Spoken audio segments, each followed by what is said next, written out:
સુધારક યુગના સાહિત્યનું મુખ્ય લક્ષણ કયું છે?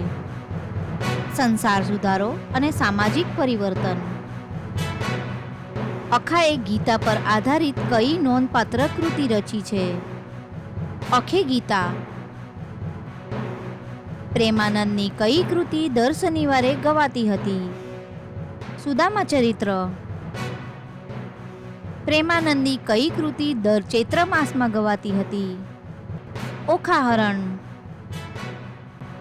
અર્વાચીન યુગના અરુણ તરીકે સુધારક યુગમાં કયા સર્જકને બિરદાવવામાં આવ્યા છે? કવિ નર્મદા શંકર લાલશંકર દવે. કવિ નર્મદ.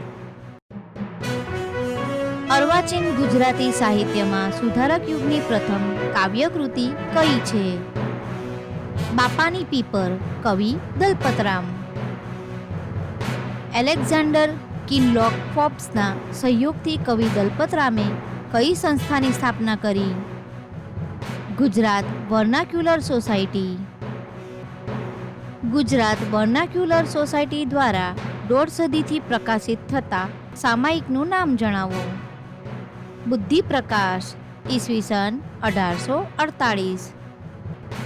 ગુજરાતી ભાષાનું પ્રથમ મૌલિક નાટક કયું ગણાય છે? મિથ્યા અભિમાન. કવિ દલપતરામે સ્વામિનારાયણ સંપ્રદાયના કયા સંત પાસેથી ધર્મ દીક્ષા લીધી હતી? ભૂમાનંદ સ્વામી. દલપતરામે છંદશાસ્ત્રમાં કયો ગ્રંથ રચ્યો છે? દલપત પિંગળ. દલપતરામના વેન ચરિત્રમાં સ્ત્રી જીવનની કઈ સમસ્યાની વાત છે? બાળ વિધવાની સમસ્યા. ગુજરાતી ભાષાની પ્રથમ કરુણ પ્રશિસ્ત કોણે લખી? કોના માટે લખી?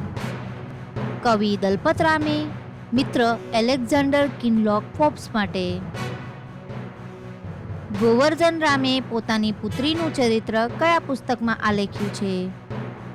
લીલાવતી જીવનકાળ. અર્વાચીન ગુજરાતી કવિતામાં અંગ્રેજી શૈલીના પ્રથમ આત્મલક્ષી ઉર્મી કાવ્ય કોણે રચ્યા છે? કાવ્ય સંગ્રહનું નામ જણાવો. કવિ નરસિંહરાવ દિવેટિયા. કુસુમમાળા.